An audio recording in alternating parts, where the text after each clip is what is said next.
ஹல்லேலூயா. நேற்றும் இந்த வார்த்தையை தான் பார்த்தோம். இன்றும் இந்த வார்த்தையை பேசும்படி ஆவியானவர் நினைவிலே கொண்டு வந்தபடியினாலே அதனுடைய தொடர்ச்சியை தான் நம்ம கேட்க போகிறோம். கர்த்தர் நம்மோடு கூட பேசுவாராக. நாம் வேண்டுவதற்கும் நினைப்பதற்கும் மிகவும் அதிகமாய் ஆமென்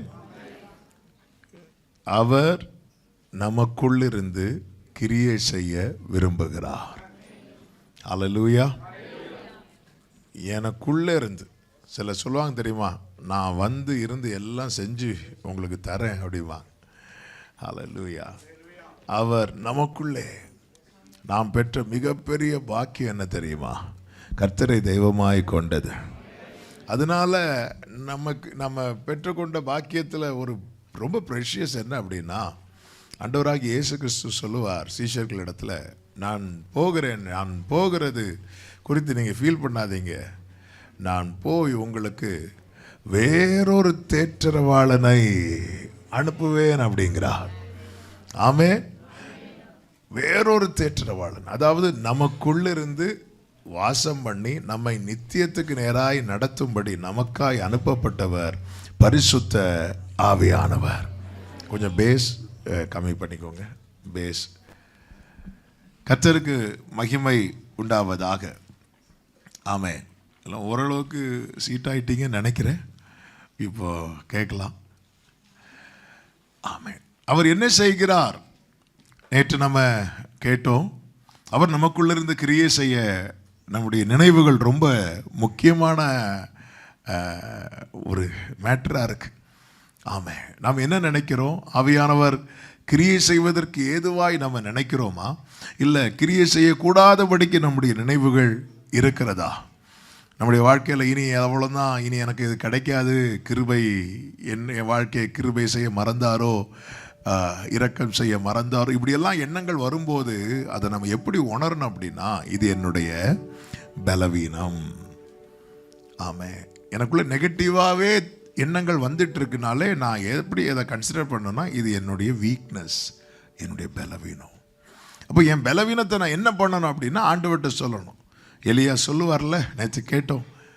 ஏசபேலுடைய வார்த்தையை எலியாவை தொடர்ந்து போக வைக்காதபடிக்கு அவனை முடக்கி போட்டது. ஏசபேல் சொன்னா, நாளைக்கு நேரத்தில் உன் கதையை நான் முடிக்க போகிறேன். எல்லாம் ரைட்டு தான். அந்த வேர்டு எலியாவை ரொம்ப பாதிச்சிட்டு. அப்போ எலியா சொல்லுவார், ஆண்டவரே, என் பிதாக்களை பார்க்கிலும் நான் நல்லவன் அல்ல. கொஞ்சம் யோசித்து பாருங்க. ஆமென். தேவனுக்கு முன்பாக நின்று வார்த்தையை கேட்டு கொடுக்கிறவன். எத்தனையோ முறை கர்த்தர் பேசினதுக்கு அப்புறமும் ஏசபேல் சொன்ன வார்த்தை தான் எலியாவின் காதில் திரும்ப திரும்ப கேட்டுட்டே இருக்கு.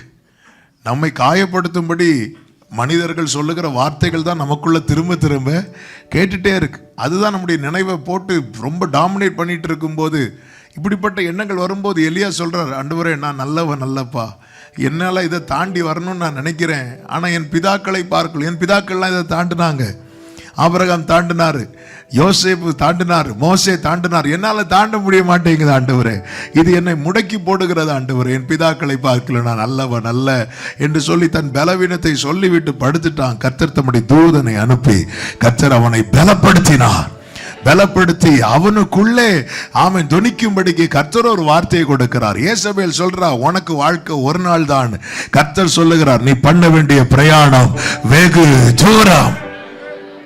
அந்த வார்த்தையை கேட்டு அவன் 40 நாள் பிரயாணம் பண்ணி கர்த்தருடைய பர்வதத்தில் வந்து நிற்கிறான். ஏசபேலின் வார்த்தை எலியாவை ஒரு நாள் ஓட வச்சது. கர்த்தருடைய வார்த்தை எலியாவை 40 நாள் ஓட வைத்தது. 40 நாள் மட்டுமல்ல, அவனுடைய வேலை முடியும் வரைக்கும் அந்த வார்த்தை அவனை ஓட வைத்துக் கொண்டே இருந்தது. அவர் நமக்குள்ளே இருந்து கிரியை செய்யும்படிக்கு கர்த்தர் விரும்புகிறார். நமக்குள்ளே இந்த நாளிலே உங்கள் மத்தியில் பேச போகிற வார்த்தை, நமக்குள்ளிருந்து ஆவியானவர் செய்கிற கிரியைகள் என்ன என்பதை குறித்து ஒரு சில காரியங்களை நான் சொல்லி ஜெபிக்கும்படி விரும்புகிறேன். 7 காரியத்தை நோட் பண்ணி இருக்கிறேன். 7ஐயும் சொல்ல முடியுமான்லாம் தெரியாது. ஆனால் நமக்கான வார்த்தை கர்த்தர் நிச்சயமாக இந்த நாளிலே பேசுவார். நல்ல கவனமாக கேட்கணும். ஆண்டவராகிய இயேசு கிறிஸ்து நமக்காக பிதாவின் வலது பாரிசத்திலிருந்து வேண்டுதல் செய்கிறார். பரிசுத்த ஆவியானவர் நமக்காக நமக்குள் இருந்து வேண்டுதல் செய்கிறார். நம்ம எவ்வளவு பாக்கியவான்கள். எனக்கு ரெக்கமெண்டேஷனுக்கு ஆள் இல்லைன்னு ஒரு தேவ பிள்ளை சொல்லவே கூடாது. ஒன்று ஆமீன் வருது. ஆமென், ஹல்லேலூயா. எனக்கு ரெக்கமெண்டேஷனுக்கு ஆள் கிடையாது, என்னை கேட்கறதுக்கு யாருமே கிடையாது. எனக்குன்னு யார் இருக்கிறா? இதுக்கு மேலே யாருங்க வேணும்? ஆமை, ஆவியானவர் நமக்குள் இருந்து வாக்கு கடங்காத பெருமூச்சோடு வேண்டுதல் செய்கிறார். நம் ஆண்டவராக இயேசு கிறிஸ்து பிதாவின் வலது பாரிசத்தில் இருந்து நமக்காக பரிந்து பேசுகிறார். ஆமென். பக்கத்துல 2 பேருக்கு பார்த்து சொல்லுங்க, நாம ரொம்ப பாக்கியவான்கள். ஹல்லேலூயா. சிலர் நாங்க என்ன வந்தாலும் சொல்ல மாட்டோம். ஹல்லேலூயா, ஆமென். கர்த்தர் எவ்வளவு நல்லவர் பாருங்கள். இவர் செய்கிற ஆமென் சில காரியங்கள். ஒன்று நான் சொல்லுகிறேன். ஒன்று, ஓட்டம் முடியாமல் தீபத்தை அணைய விட மாட்டார். ஹல்லேலூயா. நம்முடைய ஓட்டம் முடியாமல், நம்முடைய காலம் நிறைவேறாமல் இந்த தீபத்தை அணைய விட மாட்டார். நம் ஆண்டவரை குறித்து வேதம் சொல்லுகிறது, அவர் நியாயத்திற்கு ஜெயம் கிடைக்கும் வரைக்கும் நெறிந்த நாணலை முறிக்காதவர், மங்கி எரிகிற திரியை அணைக்காதவர். இந்த வார்த்தையை கேட்கும் போதே நீங்க ஒரு செய்தியா கேட்காம உங்க வாழ்க்கையோட கனெக்ட் பண்ணி பார்க்கணும். ஆமென். நம்ம பாடணுமே, மரண பள்ளத்தாக்கில் நான் நடந்த வேளை. தாவீது சொல்லுகிறார், மரணத்துக்கும் எனக்கும் 1 அடி தூரம் மாத்திரம் இருந்தது. கர்த்தருடைய அபிஷேகம் தாவீதின் மேல ஆவியானவர் இறங்கி இருக்கிறார். அதன் பிறகு தாவீது சந்தித்த நபர்கள் எல்லாம் பார்த்தீங்கன்னா, தாவீது சிங்காசனம்னு வாக்குத்தத்தத்தை கேட்டுட்டு சிங்கத்துக்கு முன்னாடி கொண்டு போய்விட்டார். ஆமென். தாவீது சாகல, சிங்கம் தான் செத்துச்சு. ஏன்னா தாவீதின் மேல தேவனுடைய ஒரு திட்டம் இருக்கிறது. ஹல்லேலூயா. தாவீது நார்மலா சிங்கத்தை கூட ஃபைட் பண்ணி தாவீதுக்கு ஜெயிக்க முடியுமா? இல்லை, முடியும்னா நாளைக்கு ட்ரை பண்ணி பாருங்க. உங்கள் ஊரில் சிங்கம் இருக்கா? முடியும், சான்ஸே கிடையாதுல்ல, நார்மலாக முடியாது. அப்போ இவன் எப்படி தப்புனா, இவன் எப்படி ஜெயிச்சான் அப்படின்னா, இவனுடைய ஓட்டம் இன்னும் முடியவில்லை. ஹல்லேலூயா. இந்த கோவிட்னு ஒன்று வந்துச்சு பார்த்தீங்களா? கோவிட்ல பாதிக்கப்பட்டவங்க எல்லாம் கை தூக்குங்க. ஆமென். நான் சொல்லிக்கிறேன், டெஸ்ட் எடுத்தவங்க எல்லாம் பாதிக்கப்பட்டவங்க, டெஸ்ட் எடுக்காதவங்க எல்லாம் பாதிக்கப்படாதவங்க. First வேவில் தப்புனவங்க second வேவில் மாட்டினாங்க. நாங்கள்லாம் செகண்ட் வேவில் மாட்டின ஆட்கள். ஃபர்ஸ்ட் வேவில் வந்துட்டு போச்சுன்னு நினைக்கிறேன், தெரியல. ஆமாம், நல்லா புரிந்து கொள்ளுங்கள். கோவிட்டில் நிறைய பேர் மரித்தார்கள். அதில் வித்தியாசமே இல்லை. தேவனை அறியாதவர்களும் மரித்தார்கள், தேவனை அறிந்தவர்களும் மரித்தார்கள். யார் யாருடைய ஓட்டம் முடியுதோ அவங்க அதில் மரித்தாங்க. ஆனால் கோவிட் வந்தும் ஒருத்தங்க காக்கப்பட்டாங்கன்னா ஒருத்தங்க இறந்துருப்பாங்கல்ல, அவங்கள விட இவங்க ரொம்ப ப்ரெஷியஸ் ஆனதுனால இல்லை, இவர்களுடைய ஓட்டம் இன்னும் முடியவில்லை. நம்முடைய வாழ்க்கையை திரும்பி பார்க்க வேண்டும். இங்கே அப்போஸ்தலனாகிய பவுல் சொல்லுகிறார், அவருடைய அனுபவத்திலிருந்து சொல்றார். ஆமென். அவர் கமாலியல் பாதத்தில் கீழே இருந்து படித்ததில் அவர் பேசிட்டு இருக்கிறது. அவர் அதை அனுபவிக்கிறார். அந்தியோகியா பட்டணத்தில் யூதர்கள் எல்லாரும் சேர்ந்து என்ன பண்ணுவாங்க அப்படின்னா, பவுல் மேலே கல்லறிவாங்க. எதுக்கு கல்லறிவாங்க தெரியுமா? அவனை கொலை செய்வதற்கு. ஸ்தேவான் மேலே கல்லறிஞ்சாங்க. ஸ்தேவான் உயிரோடு இருந்தாரா, செத்தாரா? மரித்தார். ஸ்தேவான் மேலே எப்படி கல்லறிகிறாங்களோ அது போலவே யார் மேலே இப்போ கல்லறிகிறாங்க அப்படின்னா, பவுல் மேலே கல்லறிகிறாங்க.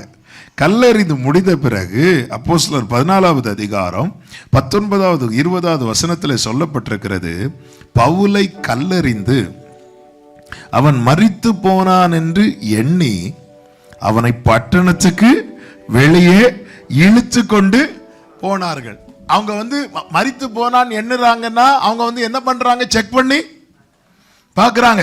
ஒரு 1 hour அப்படி கேட்டுட்டே இருப்பேன். என்ன, அவன் 2 நாள் பொறுத்து கொண்டீர்கள், இன்னும் ஒரு 1.5 நாள் பொறுத்து கொள்ளுங்கள். ஆமென். அதாவது கல் எறிகிறாங்க. எதுக்கு எறிகிறாங்க அப்படின்னா, காயப்படுத்தல, அவனை கொல்லுவதற்காக. கல்ல எறிந்து இப்ப செக் பண்ணி பார்த்தா ஆளு அவுட்டா. இழுத்துட்டு போகும்போதாவது பவுல் ஒருவேளை அம்மா இப்படி சத்தம் போட்டுருந்தாருன்னு வைங்கள, அடுத்த 2 கல் அங்கே விழுந்திருக்கும். இழுத்து கொண்டு போய் வெளியே போட்டாங்க. ஸ்தேவான் மேலேயும் கல்லெறிஞ்சாங்கல்ல, ஆனா ஸ்தேவான் அங்க மரித்து விட்டான். ஏன்னா அவனுக்கு அங்க ஓட்ட முடியுது. இப்ப பவுல் மேல கல்லறிறாங்க, அவன் செத்துட்டான் நினைச்சு அவனை இழுத்து வெளியே கொண்டு போட்டதுக்கு அப்புறம் வேதம் என்ன சொல்லுகிறது தெரியுமா? அதனுடைய 20வது வசனத்தை பாருங்கள். சீஷர்கள் அவனை சூழ்ந்து நின்று ஜெபம் பண்ணாங்கன்றக்கா. ஏன் ஜெபம் பண்ணல? ஏன்னா அவங்க பார்வையிலையும் பவுல் என்ன ஆயிட்டாரு? மரித்து போயிட்டார். அப்ப சூழ்ந்திருந்து என்ன டிஸ்கஷன் ஓடிட்டு இருக்கோம்? இவர் எங்க அடக்கம் பண்ணலாம்? மஸ்கட்லயா இல்ல ஊருக்கு கொண்டு போலாமா? இவங்க சூழ்ந்து நிற்கையில் வேதம் சொல்லுகிறது அடுத்த வார்த்தை, அவன் எழுந்து. ஒரு ஆமீன் சொல்லுங்க பார்க்கலாம். அவன் எழுந்து. இது எப்படி பவுலே சாத்தியாச்சு? ஸ்தேவானுக்கு இது சாத்தியாகல. உங்களுக்கு இது எப்படி சாத்தியாச்சுன்னா, ஸ்தேவானுக்கு ஓட்ட முடிந்தது, எனக்கு ஓட்ட முடியவில்லை. நல்ல கரங்களை சாட்டி ஹல்லேலூயா. உம்மழகான கண்கள் என்னை கண்டதாலே முடிந்ததென்று நினைத்த நான் உயிர் வாழ்கின்றேன். உம்மழகான கண்கள் என்னை கண்டதாலே முடிந்ததென்று நினைத்த நான். இதை மறக்கவே கூடாது. ஆமென். ஓட்ட முடியாமல் பவுல் சொல்றாரு, அந்த விலையேறப்பட்ட பொக்கிஷத்தை இந்த மண் பாண்டத்துல நாங்க பெற்றிருக்கிறோம்.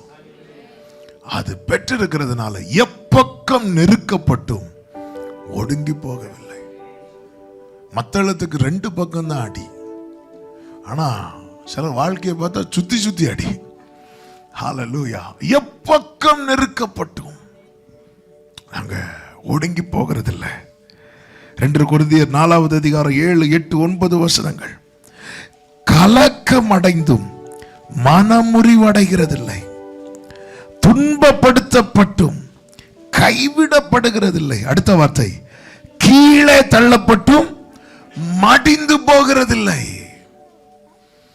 நம்முடைய வாழ்க்கையை திரும்பி பார்க்கணும். ஆண்டவரே, இத்தனை கோடி ஜனங்கள் இருக்கும்போது என்னைய நீங்க கன்சிடர் பண்றீங்களா ஆண்டவரே? ஆமே, நான் உன்னை கன்சிடர் பண்றேன் அப்படிங்கிறது அடையாளம் தான் என்ன தெரியுமா? உனக்கு தீபத்தை அணையாமல் நான் காத்து வருகிறேன். ஆமேன். அதாவது முச்செடி இருக்குல்ல, அதுல தீ பட்டுச்சுன்னா என்ன ஆகும் தெரியுமா? உடனே கரைஞ்சு போயிடும்.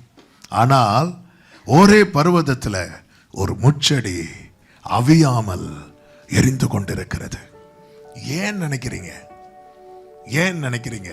அந்த முச்செடியை வச்சு ஆண்டவருக்கு ஒரு பர்பஸ் இருக்கிறது. என்ன பர்பஸ் தெரியுமா? மோசே கிட்ட ஒரு மெசேஜை கன்வே பண்ணணும். மோசேக்கு ஒரு மெசேஜ் சொல்லணும். எதை வச்சு மெசேஜ் சொல்ல வைக்கிறார்? முச்செடியை வச்சு. அதனால முச்செடியில அக்கினி பற்றி எரியும் போதும் அந்த முச்செடி அவிந்து போகவில்லை. மற்ற எந்த முச்செடியில அக்கினியை வச்சாலும் அந்த முச்செடி எல்லாம் அவிந்து போயிருக்கும். ஆனா இந்த முச்செடி மட்டும் ஆமென் அவிந்து போகல. ஏன்னா இத வச்சு ஆண்டவருக்கு ஒரு பர்பஸ் இருக்கிறது.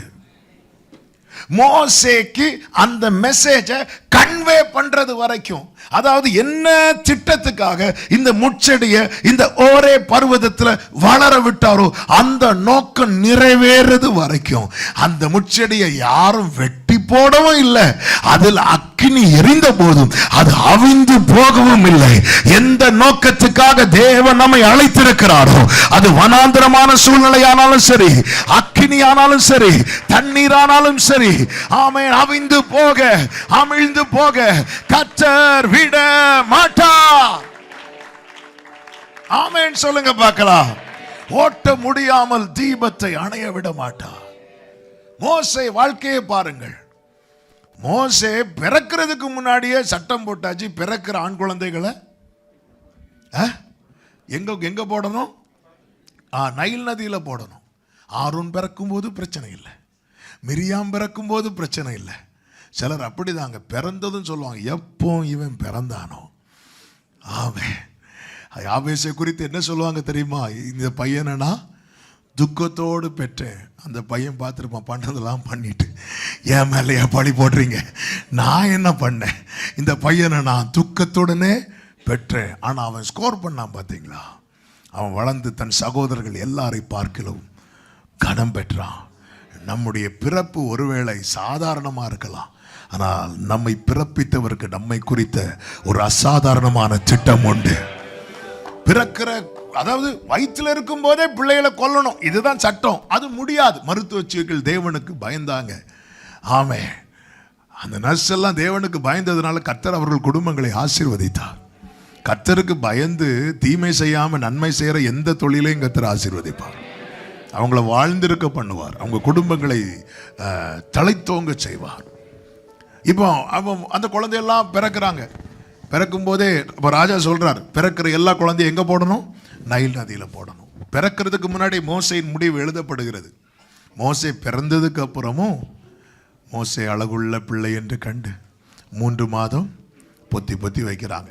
எப்படி பொத்தி பொத்தி வைக்கிறாங்கன்னா, பிள்ளை என்ன செஞ்சிடக்கூடாது? அழுதுறக்கூடாது. பொத்தி பொத்தி வைக்கிறாங்க. 3 மாதம்தான். அழகுக்கெல்லாம் கேரண்டி 3 மாதம்தான். அதுக்கு ஒரு பெட்டியில் வச்சு அனுப்பிடுவாங்க. அதுக்கப்புறம் பெட்டி தான். பெட்டியில் வச்சு நைல் நதியில் போடுறாங்க. பிறக்கிறதுக்கு முன்னாடி மோசைக்கு முடிவு எழுதப்பட்டது. அதில் எஸ்கேப் ஆகி வராரு. 3ஆவது மாதத்தில் முடிவு எழுதப்படுகிறது. ஆமென். நைல் நதி பெட்டியில் வச்சு நைல் நதியில் போடுறாங்க. அக்கா தூரத்திலிருந்து அதுக்கு என்ன சம்பவிக்கும் என்று பார்த்து கொண்டிருக்கிறார்கள். அவ்வளோதான். ஒரு கிரிட்டிக்கலான சுச்சுவேஷனில் மாட்டிட்டோன்னு வைங்களேன், எவ்வளோ நெருங்கின உறவுனாலும் தூரத்துலேருந்து பார்த்துட்டு தான் இருப்பாங்க. இயேசு சிலுவையில் அறையும் போது மார்பில் சாய்ந்திருந்தவன் உட்பட எல்லாரும் தூரத்தில் நின்றுட்டு இருக்கிறாங்க. அவ்வளோதான். மனுஷனுக்கு நம்மிடத்தில் நெருங்குவதற்குன்னு ஒரு லிமிட் இருக்குது, அதை தாண்டி வரவே முடியாது. ஆனால் நம்ம மேலே பாசம் இருக்கும் எல்லாருக்கும். தானியல் ரெக்கமெண்டேஷனில் தானே ஷாத்ராக் மேஷாக் ஆபேத்நேகோ உயர்த்தப்பட்டார்கள். அடுத்த அதிகாரத்தில் அக்னியில் போட வரும்போது தானியலுக்கு வந்து நிற்க முடியலல்ல, காப்பாற்ற முடியலல்ல. எல்லா மனிதனுக்கும் நமக்கு உதவுவதற்கு ஒரு எல்லை இருக்கிறது. அந்த எல்லையை தாண்டி வந்து நிற்கிறவர் அவர் மட்டும்தான். நீ தண்ணீரை கடக்கும் போது நான் உன்னோடு இருப்பேன், நீ அக்னியில் நடக்கும் போது வேகாதிருப்பாய், அக்னி ஜுவாலை உன் பேரில் பற்றாது. ஹல்லேலூயா. எத்தனை சோதனைகள், வேதனையின் பாதைகள் இறங்கி வந்து என்னை மறைத்து நான் உண்டு என்றீரே, உன் தகப்பன் நான் என்றீரே. கைகளை உயர்த்தி 1000 நாவிருந்தாலும் நன்றி சொல்லி தீராதே, வாழ்நாளெல்லாம் உம்மை. ஆமென். வார்த்தைகளும் போதாதே, நான் உள்ளளவும் துதிப்பேன் உன்னதரே சுவே, நான் உள்ளளவும் துதிப்பேன். ஆமென். இப்போ மோசே 3 வயசுல பெட்டியில வச்சு நைல் நதியில போடும்போது கரெக்டா பார்வோன் குமாரத்தி குளிக்க வராங்க. ஆண்டவருடைய டைமிங்கை பார்த்தீங்களா? ஒருத்தங்க எப்போ குளிக்கணும்னு வேற அவர் டிசைட் பண்றார். ஆமே. அந்த நேரத்தில் என்ன நினைச்சிருப்பாங்க இந்த மிரியாம்? ஐயோ இவங்களா வந்தாங்க அப்படிதான் நினைச்சிருப்பாங்க. ஏன்னா அதாவது இரக்கமே இல்லாத டீம் அவங்க, கொஞ்சம் கூட இரக்கம் இல்லாதவங்க, இவங்களா வந்தாங்க. ஆமே. இப்போ பெட்டி ஓபன் பண்ணா 3 மாசம் அழாத பிள்ளை இப்போ அழுதுச்சு. தாயார் நினைச்சாங்க இவன் அழுதா பிரச்சனை. ஆனா சத்தியம் என்னன்னா அழுதாதான் பிரச்சனையே மாறுது. ஹல்லேலூயா. சில நேரத்தில் நம்மை தேவன் அழுகையின் பள்ளத்தாக்குல கொண்டு வருவது எதற்கு தெரியுமா? பலத்தின் மேல் பலனடைந்து சீயோனிலே தேவ சந்நிதியிலே நம்மை கொண்டு வந்து நிறுத்துவதற்கு. பெட்டியை ஓபன் பண்ணதும் பிள்ளை அழ ஆரம்பிச்சு. பிள்ளை அழ ஆரம்பிச்சதும் இரக்கமே இல்லாதவா இறங்க ஆரம்பிக்கிறா. ஐயோ பாவம். ஆமே. அந்த பிள்ளைய தூக்கும்போது அங்கிருந்து அந்த 3 மாசத்துல எழுதப்பட்ட முடிவையும் தாண்டி எஸ்கேப் ஆகிறார். யாரு? மோசே. எகிப்திலே வளர்றார். 40வது வயசுல ஒரு எகிப்தியன் ஒரு இஸ்ரவேலனை துன்பப்படுத்துறதை பார்த்து இவர் ஒரு அடி கொடுப்பார், அவன் செத்துருவான். சிலர்லாம் லைட்டாக தான் தட்டினேம்பாங்க, 2 பல்லு உடஞ்சி. நான் யாரும் ஒன்றுமே லைட்டாக இப்படி தட்டினேன், 2 பல்லு கீழே விழுந்து, நான் என்ன பண்ண முடியும்? அவ்வளோதான், ஆல் அவுட்டு. இப்போ 40வது வயசில் பார்வோன் மோசையை கொலை செய்யும்படி வகை தேடுகிறான். அடுத்த முடிவு 40 வயசில் எழுதப்படுகிறது. அங்கேயும் எஸ்கேப் ஆகிறார். இப்போ மோசைக்கு வயசு 80. மோசையே எழுதுறார். மனுஷனுடைய ஆயுசு நாட்கள் 70, பலத்தின் மிகுதியினால். இந்த சங்கீதம் எழுதுனது யாருன்னு நினைக்கிறீங்க? மோசே. ஆனால் அவர் 120 வயசு இருப்பார். ஆமே. படிக்கிற ஆள் தான் 80ஓட அவுட்டு. எழுதுனவர் 120 வயசு வர. ஆமே. இப்போ மோசைக்கு வயசு 80. அப்போ அவரே டிசைட் பண்ணியிருப்பார், இன்னைக்கா என்ன சொல்ல மாட்டேங்கிறீங்க, நாளைக்கா. அவரை டிசைட் பண்ணும்போது தான் இப்போ கர்த்தர் வரார். அவனுக்கு அவன் வாழ்க்கையை உணர்த்துறதுக்காக முச்செடியில் அக்கினியை எரிய வச்சு காட்டி கொடுக்கிறார். மோசே, அதை மிராக்கிள்னு பார்க்குறல்ல, என்ன சொல்லி மோசே வருவார் தெரியுமா? அந்த அற்புத காட்சியை.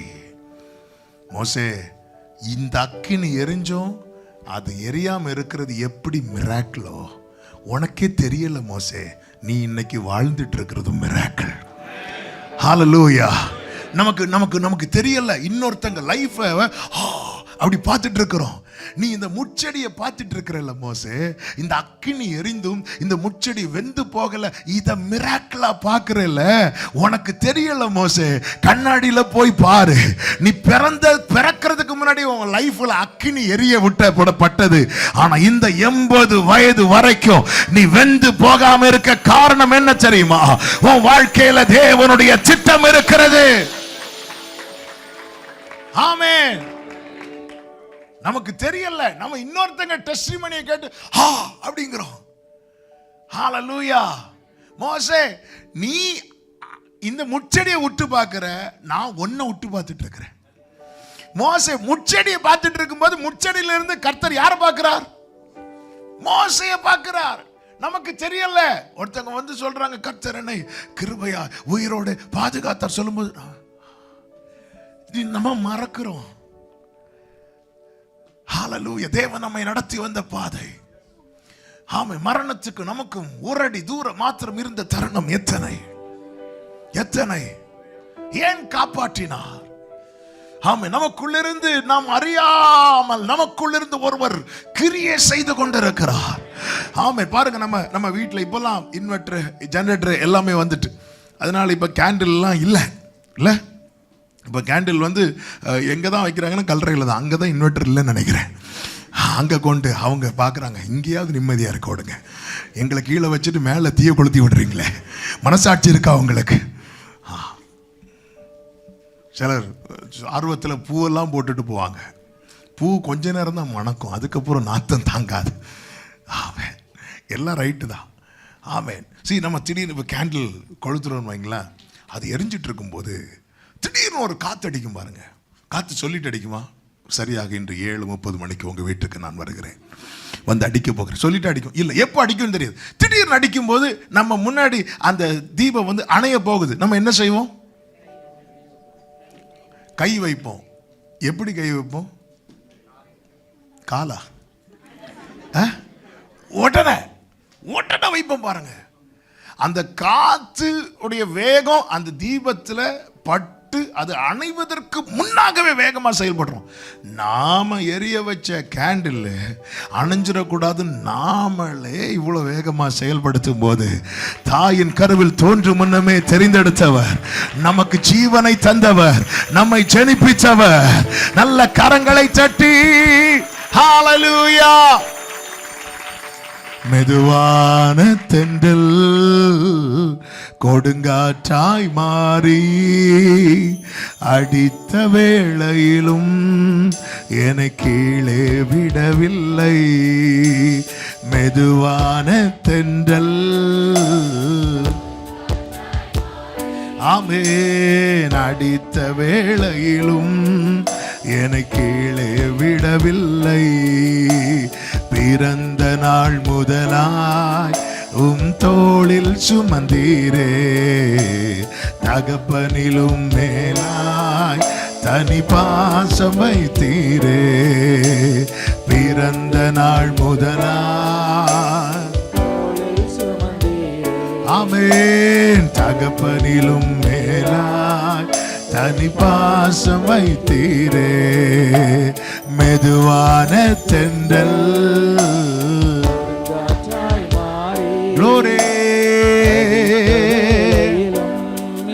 என்னை கீழே விடவில்லை.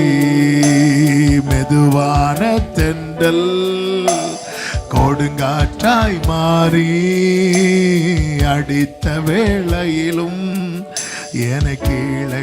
ருசித்தவங்க சொல்லுங்க, தீங்கு நாளிலே தீங்கு நாளிலே கூடார மறைவிலே ஒளித்து வைத்தீரே வேளைக்காகவே. தீங்கு நாளிலே கூடார மறைவிலே ஒளித்து வைத்தீரே வேளைக்காகவே. கைகளை உயர்த்தி கண்மலை மேல் என்னை உயர்த்தி வைத்தீரே. துதிக்கும் புது பாடல் என்னாவில் தந்தீரே. கண்மலை க்ளோரி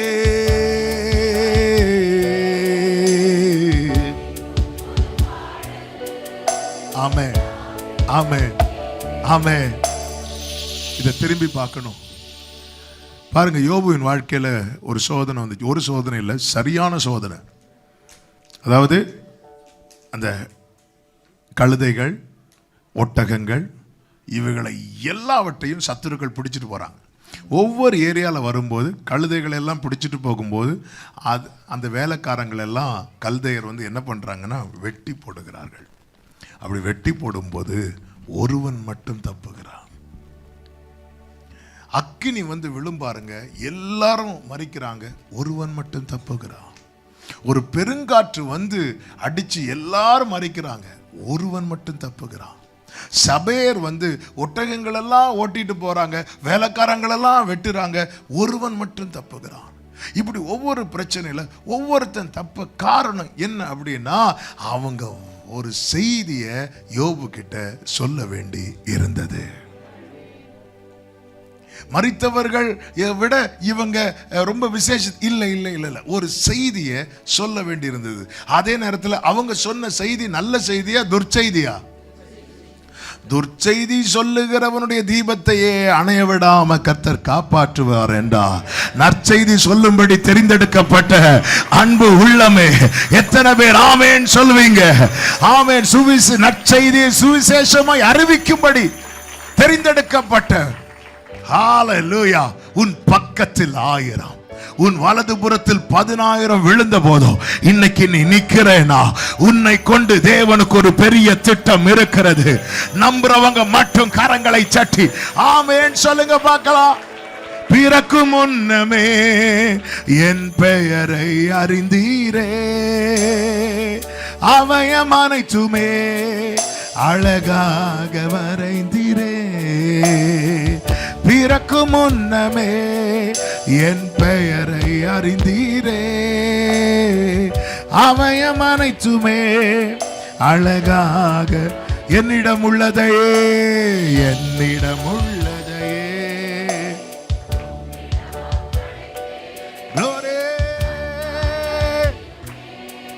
அதை காத்திட வல்லவரே. என்னிடம்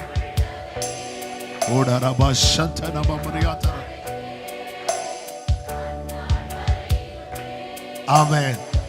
சாத்தான் யோபுவை சோதிப்பதற்காக, யோபுவை அழிப்பதற்காக ஆண்டவர்கிட்ட வந்து பெர்மிஷன் கேட்கும்போது ஆண்டவர் சொல்லுவார், அவன் ஜீவனை மட்டும் விற்று. என்ன ஆண்டவருங்க! அதன் அர்த்தம் என்ன? அவனுக்கு உயிர் இருந்தா போதும், மீதி எல்லாத்தையும் எனக்கு திரும்ப கொடுக்க தெரியும். ஹல்லேலூயா! நீ என்ன வேணாலும் கை வச்சுக்கோ, எப்படி வேணாலும் கை வச்சுக்கோ. அவனை கொஞ்சம் மூச்சு இருந்தா போதும், மீதி நான் பார்த்துக்கிறேன். மூச்சு இல்லைன்னாலே அவர் பார்த்துப்பார். ஆமென். அவனை ஜீவனை விட்டுரு. நல்ல கவனிங்க. அவன் பல இடத்துல இது சொல்லியிருக்க, ஒரு நீங்க கேட்டிருப்பீங்க. ஆண்டவர் சொல்லுவார், முதல்ல அவன் பொருளாதாரத்தில் கை வைக்க பெர்மிஷன் கேட்கும்போது ஆண்டவர் சொல்லுவார், இங்கே பாரு, நீ தொட்டுக்கோ, நான் தொட மாட்டேன். நீ ஃபர்ஸ்ட் தொடு, ரெண்டாவது நான் அவனை தொடுவேன். நீ தொடுறதுக்கும் நான் தொடுறதுக்குள்ள வித்தியாசத்தை நான் காட்டி தருவேன். ஆமென். ஹல்லேலூயா! எல்லா வெல்த் கம்ப்ளீட்டா அவுட். அவன் சம்பாதித்த சம்பாத்தியம் எல்லாம் கம்ப்ளீட்டா அவுட். அடுத்து ஹெல்த்ல கை வைக்கிறான். சாத்தான் எப்பவுமே வெல்த்லையும் ஹெல்த்லையும் கை வைப்பான். ஏன்னா அவனுக்கு தெரியும் 99% கிறிஸ்தவர்களும் வர்றதும் ஹெல்த்துக்காகவும். அவன் உங்களை சொல்லலை, அவன் குத்துதுன்னு உங்களை தான் சொல்லிட்டு இருக்கிறேன். அவன் சொல்றான், அவன் யோபு அப்படி நினைச்சிட்டான். யோபு சோதனை மாதிரி யாராவது சோதிக்கப்பட்டிருக்கிறோமா? இல்ல. ஆண்டவர் ரிஸ்க் எடுக்க விரும்பல. எப்படியோ யோபு ஜெயிச்சிருவான்னு தெரியும். நம்ம மேல அவ்வளோ நம்பிக்கை ஆண்டவருக்கு. அதனாலதான் பேதுரு அதே மாதிரி சோதிக்க வரும்போது, பேதுருவே, நான் உனக்காக வேண்டிக் கொண்டேன். அப்படி ஆண்டவரே, நான் உம்மோடு கூட காவலிலும். ஓவரா பேசாத பேதுரு, ஓவரா பேசாத. நீ யோபு கிடையாது. அவருக்கு யோபுவையும் தெரியும், நம்மளையும் தெரியும். யோபுவுக்காக வேண்டு எல்லாம் செய்யலைங்க. யோபு அப்படி களத்துல இறக்கி விடுறாரு பாருங்க. ஆமே அப்படி விடுறார். நீ போ யோபு, நீ போய் விளையாடு, நான் பார்த்துக்கிறேன். ஆனா சாத்தான் கையில கொடுக்கிறார். யோபுவை கையில கொடுத்துட்டு சொல்றார், ஜீவனை தொற்றாத. உண்மையில சோதனை யோபுக்கு நினைக்கிறீங்க? ஒரு குரங்கு கையில ஒரு பழத்தை உரிச்சு கொடுத்துட்டு இதை சாப்பிடக்கூடாதுன்னு சொன்னா சோதனை பழத்துக்கு இல்ல, குரங்குக்கு. ஆமா, நம்மளை சோதிக்கிறதா சத்துரு நினைச்சு சோதனையில மாற்றுறது யார் தெரியுமா? அதனுடைய ரிசல்ட் என்ன தெரியுமா? அந்த 1வது அதிகாரம் 2வது அதிகாரம் நீங்க பாத்தீங்கன்னா, கர்த்தர் உண்டு, யோபு உண்டு, சாத்தான் உண்டு. 42வது அதிகாரத்துல கர்த்தர் உண்டு, யோபு உண்டு. ஒருத்தனை காணவே இல்லை. யார் தெரியுமா? உன்னோடு போராடினவர்களை நீ தேடியும் காணாதிருப்பா. ஆமென் சொல்லுங்க பார்க்கலாம். இப்போ யோபுடைய சாட்சி என்ன அப்படின்னு கேட்டா, யோபு சொல்லுவார், எனக்கு ஜீவனை தந்ததும் அல்லாமல் தயை பாராட்டினீர், உம்முடைய பராமரிப்பு என் ஆவியை காப்பாற்றினது. யோபு சொல்ல, விட்டுருங்க ஆண்டவரே, நான் நிர்வாணியாய் வந்தேன், நிர்வாணியா திரும்புறேன், அப்படிலாம் போகக்கூடாது. யோபுவா, யோபு சொல்ல, விடுங்க ஆண்டவரே, நான் போறேன் ஆண்டவரே. இல்லை இல்லை, நீ இல்லை. ஆமென். ஆண்டவர், இவ்வளவு போராட்டத்தின் மத்தியிலும் என்ன ஜீவனோடு காக்குறீங்கன்னா எனக்கு தெரியும். அதுதான் சங்கீதக்காரன் சொல்லுகிறான், அநேக இக்கட்டுகளையும் ஆபத்துகளையும் காணும்படி செய்த என்னை நீர் திரும்ப உயிர்ப்பித்து என் மேன்மையை பெருக பண்ணி என்னை மறுபடியும் தேற்றுவேன். ஓட்டம் முடியாமல் தீபம் அணைய விட மாட்டார். 2வதாக, பரலோக தகப்பனோடு உள்ள தொடர்பை துண்டிக்கப்பட விட மாட்டார். ஆவியானவர் யாருக்குள்ளிருந்து கிரியை செய்கிறாங்களோ அவங்களுடைய பரலோக கனெக்ஷன் கட் ஆகாது. ஆமென். நம்ம ஊர்ல காத்தடிச்சாலே லைன் கட் ஆயிரும். அதுவரை ஹலோன்னு பேசிட்டு இருப்போம், அதுக்கப்புறம் ஹலோ ஹலோ ஒன்னும் கேட்காது. ஆமென். 276 பேர் பவுலையும் சேர்த்து கப்பலில் பயணிக்கும் போது யூரோக்ளித்தான் அப்படிங்கிற ஒரு பெரிய காற்று அடிக்குது. அந்த காற்று அடித்த போது வேதம் சொல்லுகிறது, அப்போஸ்தலர் 27:20, அநேக நாளாய் சூரியனாவது நட்சத்திரங்களாவது காணப்படாமல் மிகுந்த பெருங்காற்று மழையும் அடித்து கொண்டு இருந்தபடியினால். அப்ப பெருங்காற்று மழை அடிச்சுட்டே இருக்கு.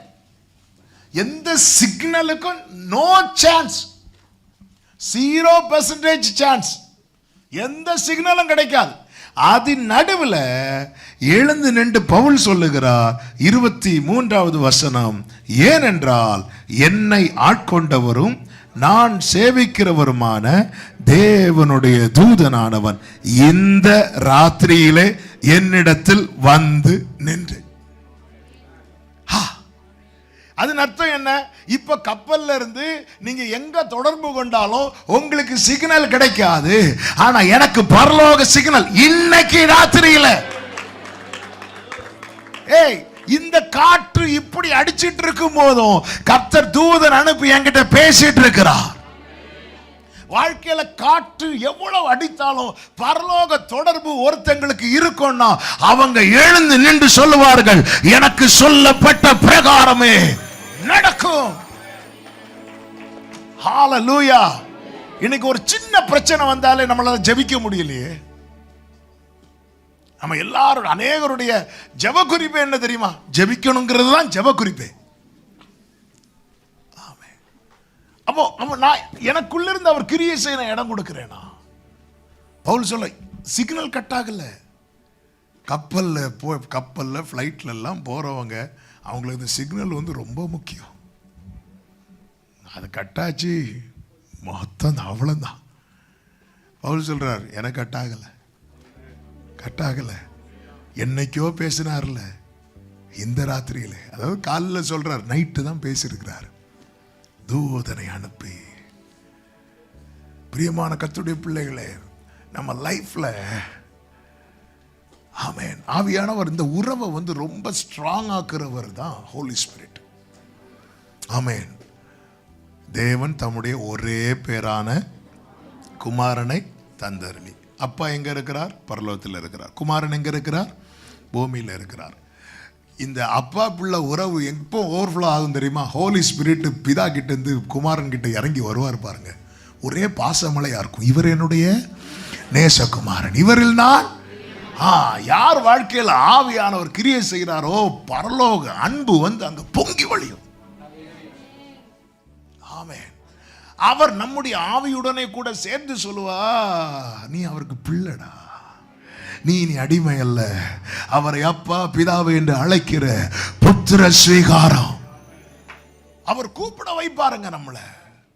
அத ஃபாதர் அழகா பாடி இருக்கிறாங்கல்ல, ஜெபிக்க வைக்கும் எங்கள் ஜெப வீரனே, துதிக்க தூண்டும். ஆமென். ஜெபிக்க வைக்கும் எங்கள் ஜெப வீரனே, துதிக்க தூண்டும் துணையாளரே, சாத்தானின் சகல தந்திரங்களை தகத்தறிய வாருமையா.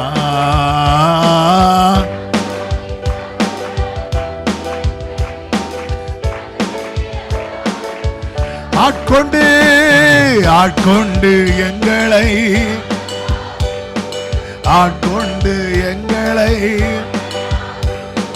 அன்பினால் இன்று அலங்கரியோ. ஆமென். நல்ல கவனமா கேளுங்க. நம்ம லைஃப்ல இந்த தேவனோடு உள்ள உறவு மட்டும் துண்டிக்கப்படவே கூடாது. சாத்தானுடைய தந்திரமே என்ன அப்படின்னா, இந்த உறவை வந்து பிரேக் பண்ணணும். ஏதேனில் அதுதான் நாங்கள் பண்ணோம். அவன் என்ன சொல்லுவான் தெரியுமா? இங்கே பழம் மேட்ரு கிடையாது. ஆண்டவர் ஏதேனுக்கு கொண்டு வந்தது பழம் சாப்பிட்றதுக்கு இல்லை, பழகிறதுக்கு. ஆமென். ஆனால் அவன் எதை ரொம்ப பெரிதான மேட்டரை கொண்டு வந்துட்டான் தெரியுமா? பழத்தை கொண்டு வந்துட்டான். ஆலயத்துக்கு தேவன் கொண்டு வந்தது அற்புதத்தை செய்கிறதுக்கு இல்லை, ஆராதிக்கிறதுக்கு, அவரோடு உறவாடுறதுக்கு. நீங்கள் வந்து நம்ம கூப்பிடுறது அப்படி தான். உங்களுக்கு கடன் பிரச்சனையா, பாரமா, கஷ்டமா, நஷ்டமா? ஆமென். ஆலயத்துக்கு தேவன் கொண்டு வர்றது இதெல்லாம் மாறும். இதெல்லாம் ஆண்டவருக்கு ஒரு மேட்டரே கிடையாது. அவர் நன்மை செய்கிறவராகவே சுற்றி திரிகிறார். இயேசு இந்த பூமியில் வந்தது ரட்சிக்கவா, அற்புதம் செய்யவா? ரட்சிக்க வந்த இடத்துல ரட்சிக்க மட்டுமா செஞ்சார்? இல்ல. அவர் ரசத்தை உண்டு பண்ண வந்தாரா, ரத்தத்தை சிந்த வந்தாரா? ரத்தத்தை சிந்த வந்த இடத்துல தண்ணியை எதுவும் மாற்றினார். ஆண்டவர் இதெல்லாம் பண்ணிட்டே இருப்பார். அவர் நன்மை செய்கிறவர். ஆமென். நம்முடைய ஃபோக்கஸ் வந்து நமக்கெல்லாம் யார் தேவை அப்படின்னா, கானாவூர் இயேசு தான் தேவை, கல்வாரி இயேசு தேவையில்லை. ஆமென். கானாவூர் இயேசு ரெண்டு வேற ஆளா? ஒரே ஆள் தான். ஆனா நமக்கெல்லாம் இந்த ஜீசஸ் தான் தேவை. அதனாலதான் பவுல் சொல்லுகிறார், சிலுவையில் அறையப்பட்ட அவரையே அன்றி வேற ஒன்றையும் நாங்க பிரசங்கிக்க விரும்பல. ஆமென். ஏன்னா கல்வாரி இயேசுன்னா நாம அவரோடு கூட சிலுவையில் அறையப்படணும். எதுக்கு ரிஸ்க்? காண ஒருனா நம்மளும் கூட சேர்ந்து ரசத்தை குடிக்கலாம். எது நல்லா இருக்கு? ஆமென். நானே ஜீவ அப்பம், நானே என்னில் நிலைத்திருங்கள். இது வேண்டாம் ஆண்டவரே. அந்த 5 அப்பத்தை எடுத்து சோத்திரம் பண்ணீங்கல்ல, வீட்டுக்கு போகும்போது நாங்களும் கூடையோட நமக்கெல்லாம் இப்படிதான் ஜீசஸை தேடுறோம். இல்ல, உறவு உதவாத எண்ணில் நீர். அது எவ்வளவு ஆழமான வார்த்தை தெரியுமா?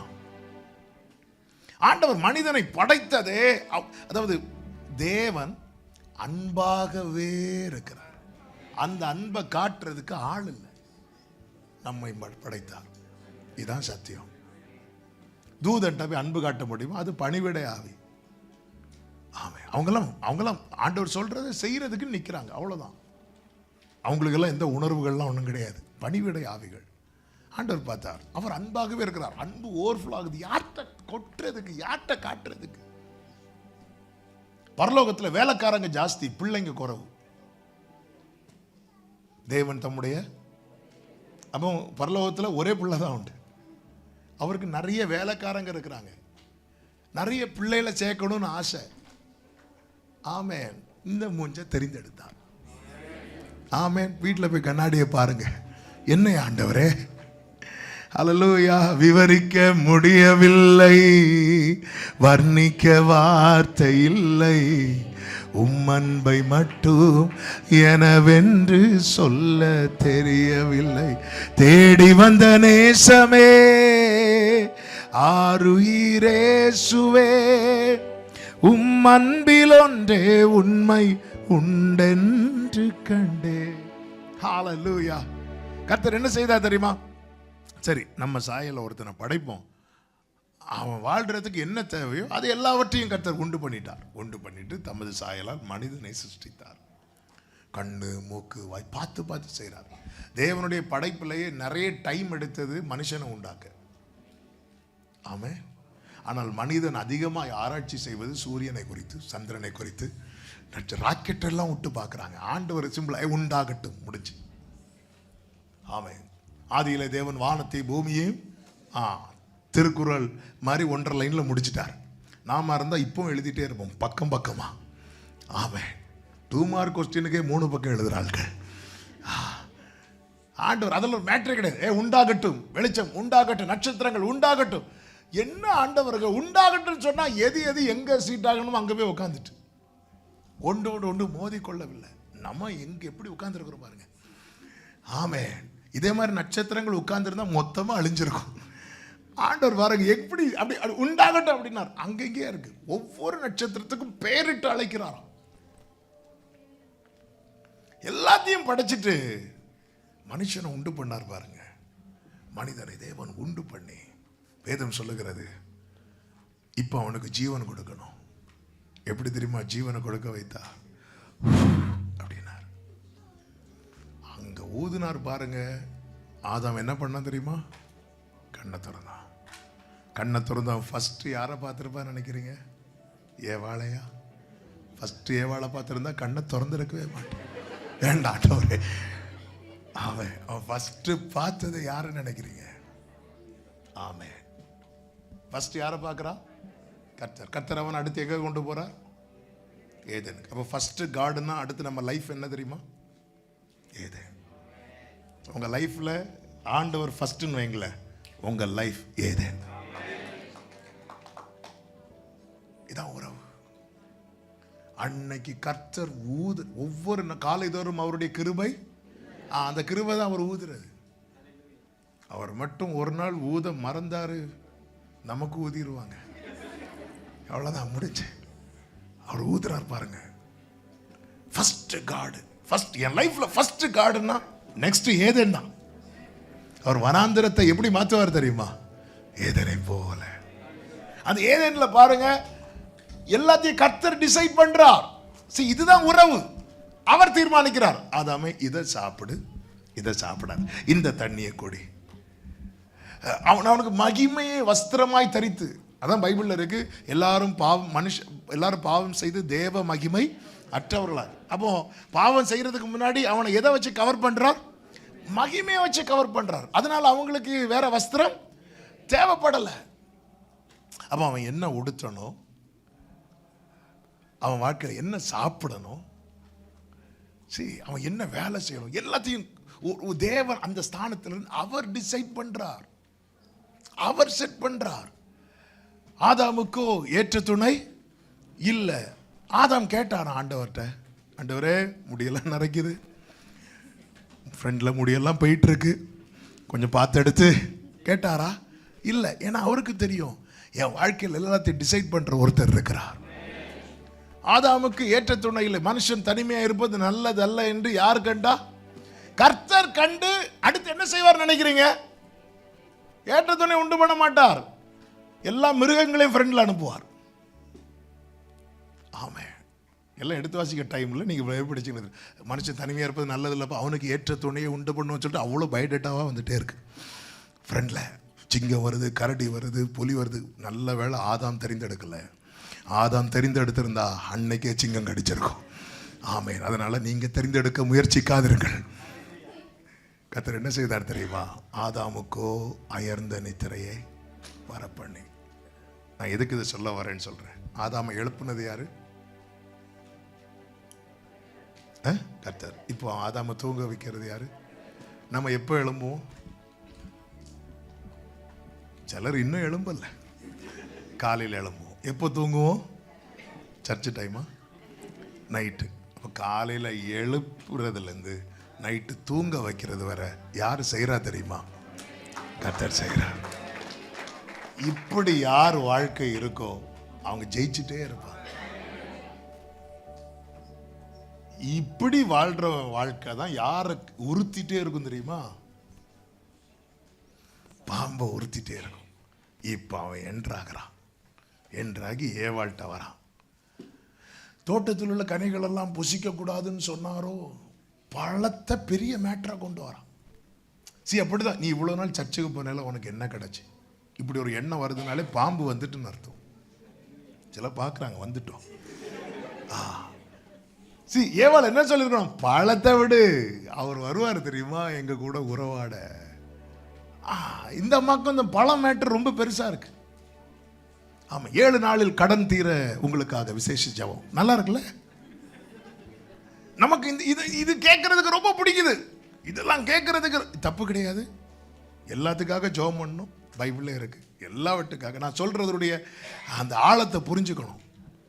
அவன் இதை ஒரு பெரிய, அதாவது ஒரே ஒரு பழத்தை தான் புசிக்க கூடாதுன்னு சொன்னார், மீதி எல்லாத்தையும் கொடுத்தா. சாத்தா எதை கர்த்தர் கொடுக்கலையோ அதை முன்னாடி கொண்டு வரா. எதுக்கு தெரியுமா? உறவை பிரேக் பண்ண. அதாவது இந்த சொத்து பிரிக்கும் போது எத்தனை குடும்பத்தில் உறவு பிரேக் ஆயிருக்கு தெரியுமா?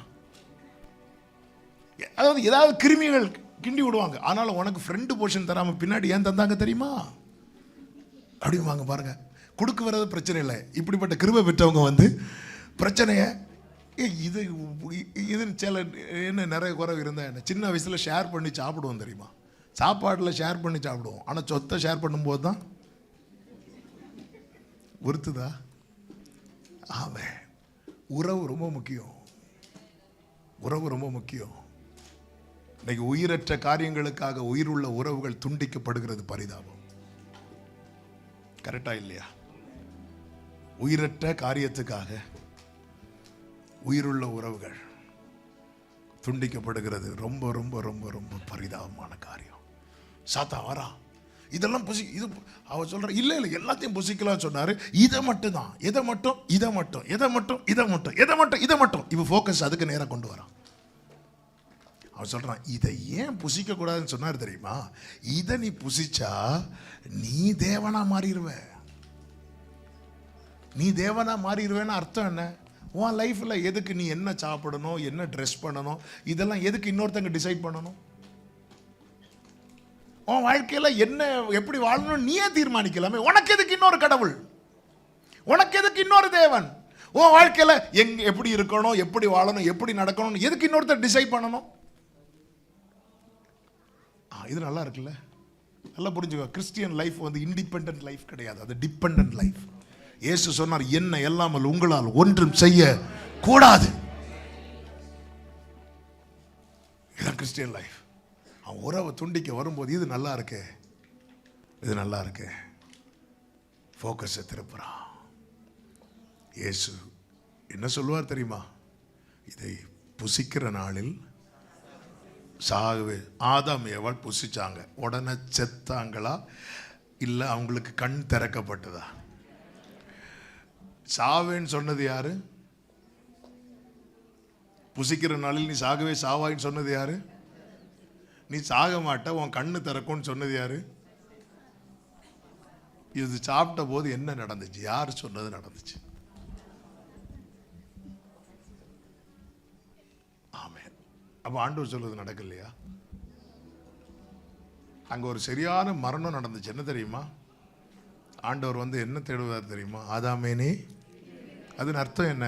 உறவு கட்டாயிட்டு.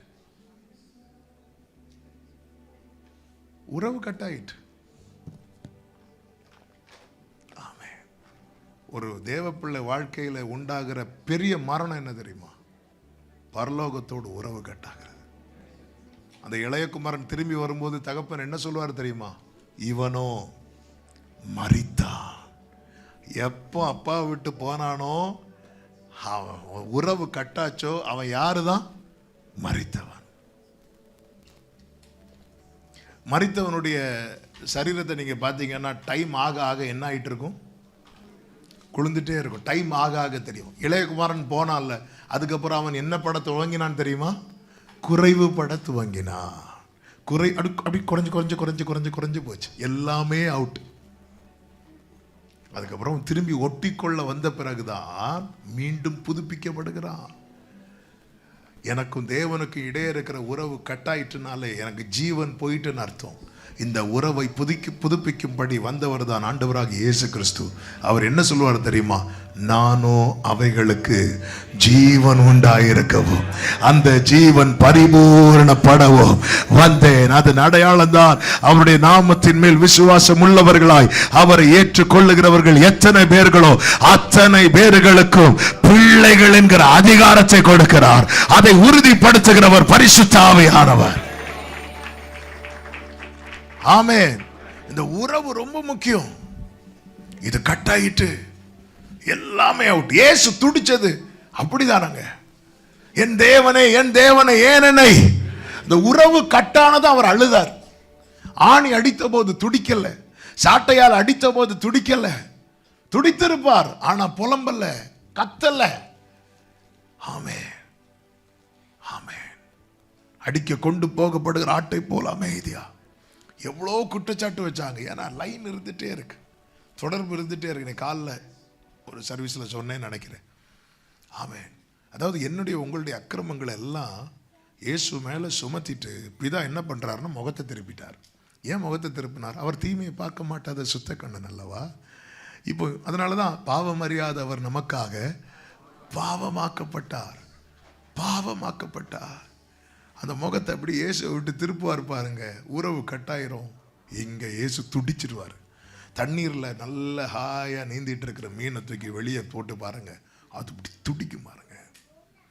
ஒரு தேவ பிள்ளை இப்படி துடிக்கணும். ஜெபிக்க முடியலன்னா துடிக்கணும். கான்டாக்ட் ஆண்டவரோடு தொடர்பு இல்லையா, துடிக்கணும். நீங்க இப்படி துடிக்க ஆரம்பிச்சிட்டீங்கனாலே உங்களுக்குள்ள இருந்த ஆவியானவர் செயல்பட ஆரம்பிச்சிருவார். இன்னைக்கு அவங்க பேசல இவங்க பேசலன்னு துடிக்கிறோமே, அதுக்கெல்லாம் ஆவியானவர் செயல்படுவாரா? அவரை ரெஸ்ட் எடுக்க வச்சுட்டு இருக்கிறோம். இவங்க என்கிட்ட பேச மாட்டேங்கிறாங்க, இவங்க என்ன பார்த்து பேச மாட்டேங்கிறாங்க. ஆண்டவர் பார்க்கிறார், நீ என்கிட்ட என்னைக்கு பேசுற.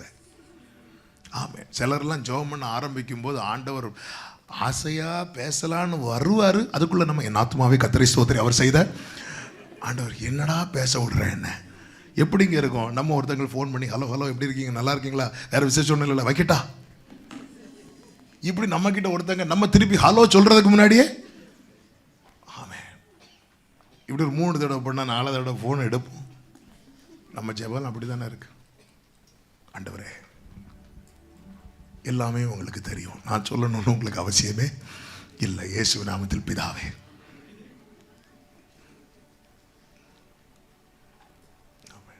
கொஞ்ச நேரம் உம்மோடு செலவிடும் ஒவ்வொரு நிமிடமும் வீணாக போகாதையா, என்னை பலவானாய் மாற்றும் ஓ தேவ பிரசன்னம் என்ன. ஆண்டவர்கிட்ட கேட்கணும், ஆண்டவரே நீங்க நல்லா புரிஞ்சுக்கோங்க. அதான் நாம் வேண்டிக் கொள்வதற்கு நினைப்பதற்கு. ஆண்டவரே, நீங்க பைபிள்ல ஆண்டவரோடு உறவாடினவங்க எல்லாம் பார்க்கணும். ஏனோக்கு தேவனோடு சஞ்சரித்து கொண்டே இருந்தான். ஏனோக்கு தேவனோடு அவன் சஞ்சரித்து கொண்டிருக்கையில் அவன் காணப்படாமற் போயிட்டான். எப்படிங்க இருக்கும்? இப்படி ஆண்டவரோடு நடந்து நடந்து நடந்து நடந்து ஒரு நாள் வரும்போது ஆண்டவர் வீட்டு பக்கமே போயிட்டான். இனி திரும்பி போனா ரொம்ப டைம் ஆகும். ஆண்டவர் கேட்கிறாரு, வரியா என் கூட? வரேன் ஆண்டவரே. உள்ள போயிட்டான். ஹல்லேலூயா. ஆண்டவரோடு அந்த சஞ்சரிக்கிற அனுபவம், அதனால அவனுக்கு என்னங்க குறைஞ்சு போச்சு? அவனுக்கு குமாரர் குமாரத்திகள் எல்லாம் இருக்கிறாங்க. அந்த தலைமுறையில் தான் நோவாவை கர்த்தர் கொடுத்தார். ஹல்லேலூயா.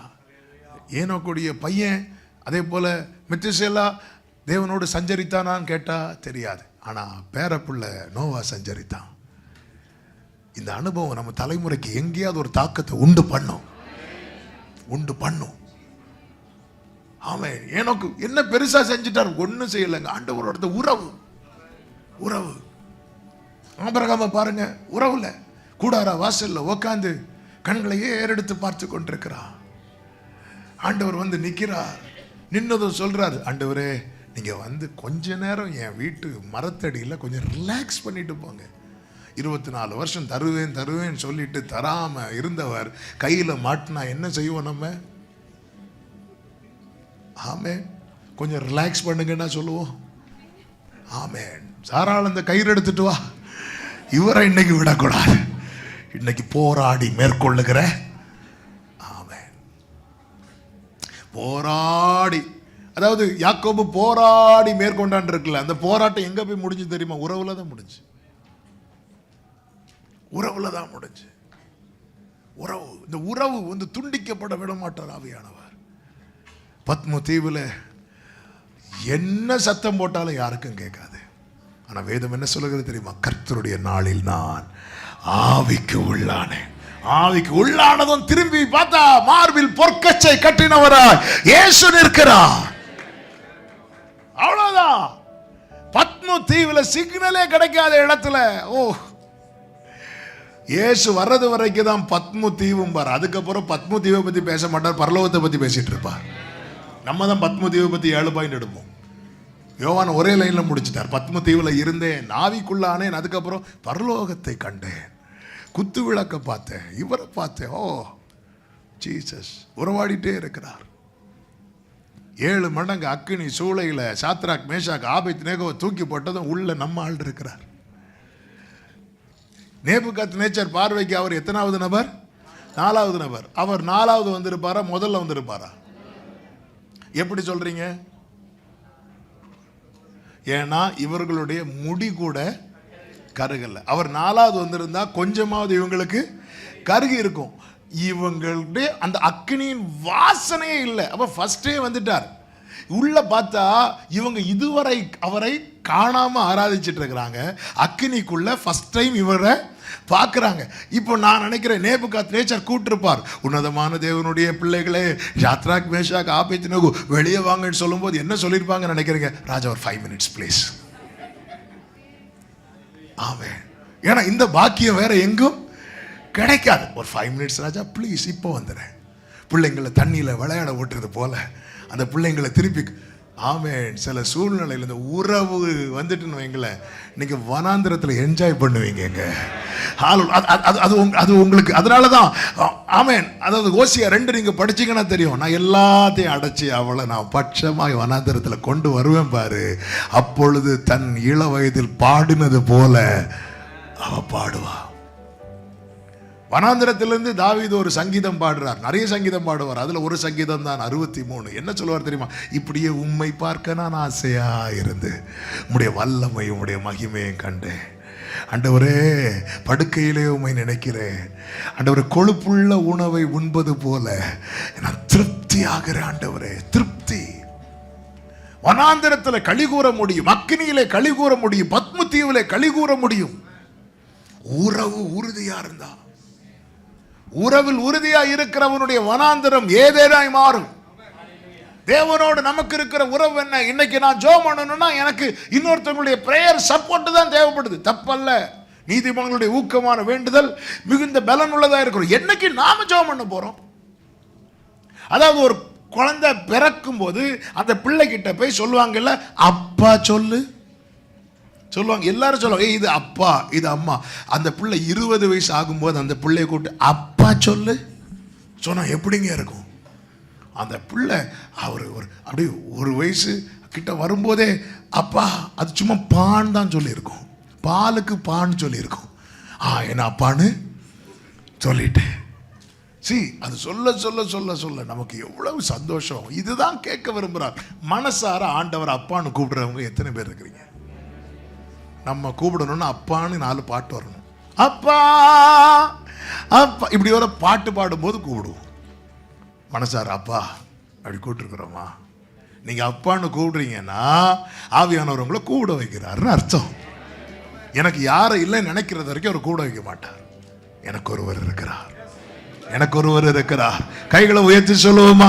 அப்பா பிதாவே,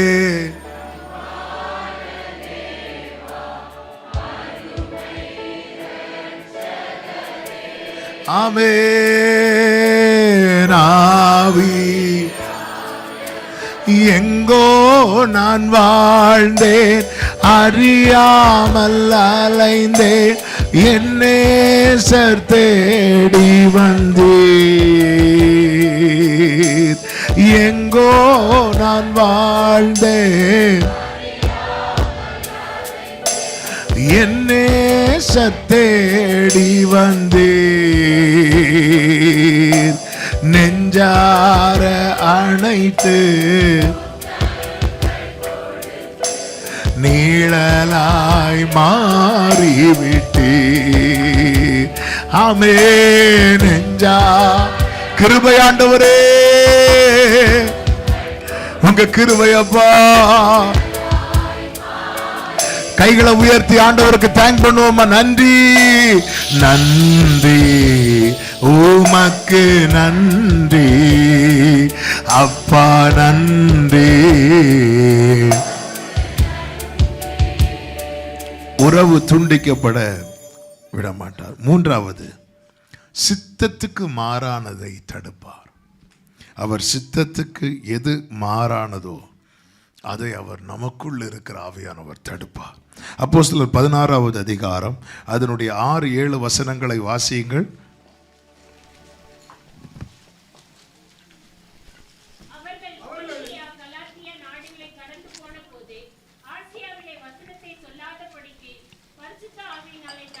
தடை பண்ணப்பட்டு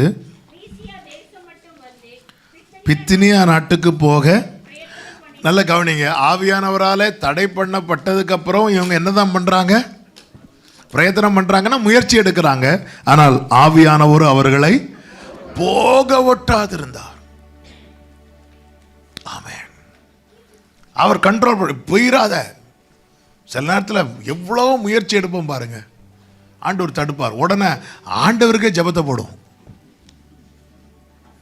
ஆண்டவரே, நான் தான் பிடிச்சு வச்சிருக்கிறேன்.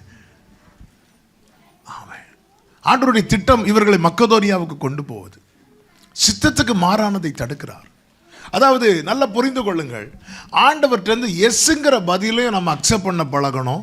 எப்படி அக்செப்ட் பண்றோமோ அப்படியே நோங்கிற பதிலையும் அக்செப்ட் பண்ணணும். நம்ம நோன்னு வந்துட்டு அடுத்து யாராவது எஸ் சொல்லுவாங்களான்னு யூடியூப்ல தேடிட்டே இருப்போம். ஏன்னா எஸ் சொல்றதுக்கு 10 பேர் இருப்பாங்க. ஆமாம், இங்கே இவர் எஸ் சொல்றாரு. ஹல்லேலூயா. இந்த நோங்கிறத நம்ம பதிலா பார்க்க மாட்டேங்கிறோம். ஆமா, யாருடைய ஜெபம் எல்லாம் பைபிள்ல கேட்கப்படலை சொல்லுங்க பார்க்கலாம். பரலோகத்தினுடைய ஃபேவரைட்டான ஃபர்ஸ்ட் பர்சன் யார் அப்படின்னா ஜீசஸ் கிரைஸ்ட்ல. கெட்செமனே தோட்டத்தில் அவர் ஜெபம் பண்ணுவார்ல, அதுக்கு ஏதாவது பதில் வந்துச்சு? அட்லீஸ்ட் பிதாவாவது சொல்லியிருக்கணும்ல, மகனே அப்படி ஏதாவது சொல்லியிருக்கணும்ல. ஏதாவது சொன்னாரு? யார் அனுப்பி விட்டார் தெரியுமா? தூதன் அனுப்பி. தூதன் என்ன பண்ணார் தெரியுமா? பலப்படுத்தினார். அவ்வளோதான், பதில் வரல. ஆமென். அடுத்து நிறைய நிருபங்களை எழுதின ஆள் யார் தெரியுமா? பவுல். அவர் சொல்ற, இந்த முள் என்னை விட்டு நீங்கும்படி நான் 3 தடவை ஜெபம் பண்ணேன். அப்பொழுது கர்த்தர் என்ன சொல்லுவார் தெரியுமா? என் கிருபை உனக்கு. அதன் அர்த்தம் என்ன? அது அங்கே இருக்கட்டும்னு அர்த்தம். ஜெபம் கேட்கப்பட்டுச்சா? இல்லை. அதனால ஆமென். அதாவது ஆவியானவரால் நடத்தப்படுறவங்க இவங்க. அப்படி இருந்தும் சில காரியங்களில் இவங்களுக்கு சரின்னு நினச்சி சில தீர்மானத்தை எடுக்கிறாங்க பாருங்க. நம்ம சரின்னு நினச்சி எடுக்கிற தீர்மானம் நிறைய சக்ஸஸ் ஆகிருக்கும். ஆனால் சில காரியம் நமக்கு இப்படி தான் நினச்சி பிரயத்தனம் பண்ணினார்கள், ரொம்ப முயற்சி பண்ணுறாங்க. ஆனால் ஆவியானவர் தடுக்கிறார். ஆண்டவரே, நான் இவ்வளவு பிரயாசப்பட்டு இது இப்படி ஸ்டாப் ஆகிட்டு அப்படி சொல்லிட்டு நமக்கு வருத்தம் இருக்கும். ஏன்னா அந்த பிரயாசத்தின் பலன்லாம் இல்லாமல் போகுது, அந்த நம்ம செலுத்தின கிரயம். ஆனால் அதில் தேவனுடைய ஒரு பெரிய திட்டம் இருக்கிறது. உங்கள் லைஃப்பில் நீங்கள் சில காரியங்களில் தடுக்கப்படுகிறீங்க, ஆண்டவரே பிளாக் பண்ணுறாருன்னா அதை பனிஷ்மெண்ட்டாக நீங்கள் பார்க்காதீங்க. தேவனுக்கு இதை விட வேற ஒரு பெரிய திட்டம் இருக்கிறது. ஆமென், ஆமென். ஆண்டவரே, அதாவது நம்ம எஸ்ங்கிற பதில் வர்றது வர நம்ம என்ன பண்ணுவோம் அப்படின்னா, நம்ம அதை தேடிட்டே இருப்போம். ஆலயத்தை கட்டணும்னு தாவீது தீர்மானிக்கிறார். ஆண்டவர் சொல்ல, நீ கட்ட மாட்ட அப்படின்னு. ஆண்டவர் தாவீது அதை அக்செப்ட் பண்ணுறார். அக்செப்ட் பண்ணி அவன் பையன் சாலமோன் கட்டுவான். இதே இது சவுல்கிட்ட சொல்லியிருந்தான்னா யோனத்தான சவுலே கொண்டிருப்பான். அப்படிப்பட்ட ஒரு புத்தி தான். யாருடைய புத்தி தெரியுமா? சவுல் பையன் கூட வந்து. ஏன்னா இப்படிதான் ஒரு யுத்தத்தில் யோனத்தான் பண்ணுவார். சவுல் சொல்வார், அவன் சாகவே சாகணும்னு. இவர் சவுல் ஃபாஸ்டிங் இருக்கும்போது நம்மால் போய் தேனை சாப்பிட்டுருப்பார். கண்ணு திறந்துடும். அவன் கண்ணு தான் பெரிய காரியத்தை கர்த்தர் நடப்பித்திருப்பார். அதெல்லாம் கிடையாது, அவன் சாகணும். இப்படிப்பட்டவன் தான் சவுல். ஆனால் தாவீதை பாருங்க, இல்லைப்பா நீ கட்ட மாட்டப்பா, அவன் பையன் கட்டுவான். அப்படியே ஆண்டவரே, சாலமோனே, நீ மென்மேலும் பலப்படுவாய், நீ பெரிய காரியங்களை செய்வாய் அப்படி பிளஸ் பண்ற. அதை அக்செப்ட் பண்றாரு பாருங்க. இத்தனை காலம் ஓடி கொஞ்சம் கொஞ்சமா சேர்த்து சேர்த்து சேர்த்து சேர்த்து வச்சு அதை அக்செப்ட் பண்றார். நீ இல்லை, இது உனக்கு இல்லை அப்படிங்கிறதும் அதை அக்செப்ட் பண்றார். ஆண்டவர்கிட்ட வருகிற நோங்கிற பதில ஒருத்தங்க அக்செப்ட் பண்ண பழகிட்டாங்கன்னா அவங்க லைஃப்ல ஜெயிச்சிருவாங்கன்னு அர்த்தம். ஃபர்ஸ்ட் டே சொன்னேன் நினைக்கிறேன், நான் ஊழியக்காரனா இன்னைக்கு இருக்கிறதுக்கு ஆண்டவருடைய திட்டம், ஆண்டவருடைய முன்குறிப்பு எல்லாம் ரைட்டு தான். அதில் இன்னொரு காரணம் உண்டு. என்ன அப்படின்னா, என் லைஃப்பில் ஒரு ஜெபம் கேட்கப்படலை. அதனால நான் ஊழியக்காரனா இருக்கிற மட்டும் இல்லை, நான் உயிரோடு இருக்கிறேன். நீங்கள் எதிர்பார்த்திருக்கும் முடிவை உங்களுக்கு கொடுக்கும்படிக்கு உங்கள் பேரில் நினைத்திருக்கிற நினைவுகளை நான் அறிவேன், அவைகள் தீமைக்கு அல்ல. எல்லாரும் இந்த வார்த்தையை சொல்லுங்க, தீமைக்கு அல்ல. என் தேவனுடைய திட்டத்தில் தீமை கிடையாது. என் தேவனுடைய திட்டத்தில் தீமை கிடையாது. அன்றையும் அவருடைய தீர்மானத்தின்படி அழைக்கப்பட்டவர்களாய் தேவனிடத்தில் அன்பு கூறுகிறவர்களுக்கு சகலமும் நன்மைக்கு அனுமதித்ததெல்லாம் நன்மை, நடத்திடும் பாதைகளும் நன்மைக்காக அனுமதித்ததெல்லாம், நடத்திடும் பாதைகளும் கைகள். ஆமென். உம்மால் கூடாதது எதுவும் இல்லை, உம்மால் கூடாதது எதுவும் இல்லை, இயேசுவால் கூடாதது எதுவும். அடுத்ததாக, எதுவும் மேற்கொள்ள விட மாட்டார். எதுவும் மேற்கொள்ள. அதுல 3 காரியத்தை நான் சொல்றேன். ஒன்று, நிந்தை. இன்னைக்கு அநேக தளர்ந்து போறது இந்த நிந்தையில. இந்த பவுலையும் பர்னபாவையும் என்ன பண்றாங்க அப்படின்னா, அப்போஸ்தலர் 13வது அதிகாரத்தில் நீங்க பார்த்தீங்கன்னா தெரியும். அதனுடைய 50வது வசனத்தை பாருங்கள். யூதர்கள் பக்தியும் கனமும் உள்ள ஸ்திரீகளை, பட்டணத்து முதலாளிகளை எடுத்துவிட்டு பவுலையும் பர்னபாவையும் துன்பப்படுத்தும்படி செய்து தங்கள் எல்லைகளுக்கு புறம்பே அவர்களை துரத்தி விட்டார்கள். 51வது வசனம், இவர்கள் தங்கள் கால்களில் படிந்த தூசியை உதறி போட்டு பட்டணத்துக்கு போனார்கள். சீஷர்கள் சந்தோஷத்தினாலும் அது எவ்வளோ வேதனைப்படுத்தினதுக்கு அப்புறமும் அங்கேருந்து அந்த வேதனையை சுமந்துட்டு போகலை. அவங்க அந்த தூசி என்ன பண்ணிட்டாங்க? உதறிட்டு போயிட்டாங்க. தூசியை உதறாமல் போய் ஒரு இடத்துல உக்காந்து அந்த இடம் என்ன ஆகும்? தூசி ஆகும். கரெக்டா? நம்ம இப்படி தான் ஒரு பிரச்சனையை பல இடத்துல கடத்துறோம். அவங்க என்ன சொன்னாங்க தெரியுமா? அவங்க சொன்னதை நம்மளே சொல்லிட்டு இருப்போம். என்ன பார்த்து அவங்க என்ன சொன்னாங்க தெரியுமா? என்ன பார்த்து கர்த்தர் என்ன சொன்னார் தெரியுமா? இப்படி எத்தனை பேர்ட்ட ஷேர் பண்ணியிருக்கிறோம். நமக்குள்ள இருக்கிற ஆவியானவர் அதை தட்டி விடுறார். அந்த தூசி தட்டு ஏங்க, நம்ம சாப்பிட்ட கையை இன்னொருத்தங்கள்ட்ட கொடுத்தா கூட அது எச்சி ஆகுதில்ல. எத்தனை தூசியை இப்படி நம்ம சுமந்து கொண்டு போய் எத்தனை இடத்துல இப்போ தட்டிட்டு வரோம். ஆமே. ஆனா தூசியை நம்ம அந்த இடத்துல தட்டிட்டு போயிட்டோம்னா எதனால நம்ம நிரப்பப்படுவோம் தெரியுமா? சந்தோஷத்தினாலும் பரிசுத்த ஆவியினாலும். இன்னைக்கு நம்ம இந்த தூசியை சுமந்துட்டு போறோம். அவங்க என்ன இப்படி பண்ணிட்டாங்க, துன்பப்படுத்தும்படிக்கு, அதாவது இவங்களை ஹர்ட் பண்ணணும்னே பண்றாங்க, இவங்களை காயப்படுத்தணும்னே பண்றாங்க. அப்படி இருந்தும் அவங்க அங்கிருந்து புறப்படும் போது அந்த தூசியை உதறிவிட்டு, வேதம் சொல்லுகிறது, தூசியை உதறிவிட்டு எழுந்து உன் வல்லமையை தரித்துக்கொள். அவங்க தான் பலப்படுவாங்க. ஒரு இடத்துல நீங்க பாதிக்கப்படுறீங்களா, தூசியை தட்டிட்டு போங்க, பார்த்துக் கொள்வார். உன்னை தொடுகிறவன் என் கண்மணியை தொடுகிறான். கர்த்தர் சும்மா சொல்லல. ஹல்லேலூயா, ஆமென். சவுல் தாவீது கையில மாட்டுவார். கர்த்தர் கரெக்டா அப்படி ஒரு சிச்சுவேஷனை ஏற்படுத்தி கொடுப்பார். உடனே கூட இருக்கிற தாவீது கூட இருக்கிறவங்க சொல்லுவாங்க, ஆண்டவரே தாவீதே மாட்டிட்டான், கதையை முடிச்சிருவோம் அப்படின்னு. தாவீது என்ன சொல்லணும் தெரியுமா? ஆமா ஆமா ஆமா, இவன் என்ன பண்ணா தெரியுமா, என் மேல ஈட்டி எறிஞ்சான் சொன்னாரா தாவீது? இல்லை, மாறாக என்ன சொன்னா தெரியுமா? அபிஷேகம் பண்ணப்பட்டவன்பா. ஓ, ஆனால் கர்த்தர் வாங்கினார்ல பழி. எப்படி பழி வாங்கினார்னு கேட்குறீங்களா? தாவீதை எதோட சேர்த்து எரிய பார்ப்பார் தெரியுமா? சவுல் சவரோட சேர்த்து. சவுளுடைய முடிவு எப்படி இருக்குன்னு நினைக்கிறீங்க? பட்டயத்தில் விழுவார், அவர் செத்துருவார். சத்துருக்கள் என்ன பண்ணுவாங்க தெரியுமா? அவன் பாடியை கொண்டு வந்து அலங்கத்தில் தொங்க விடுவாங்க, செவுத்தில் தொங்க விடுவாங்க. ஆமென்.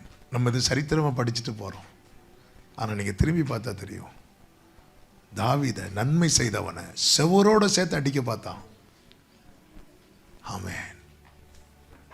உனக்கு விரோதமாக ஒரு ஆயுதம் உருவாக்கப்படுதுன்னா நீயும் இன்னொரு ஆயுதத்தை உருவாக்காத. ஏழையானவன் தன்னை உமக்கு ஒப்புவிப்பான்.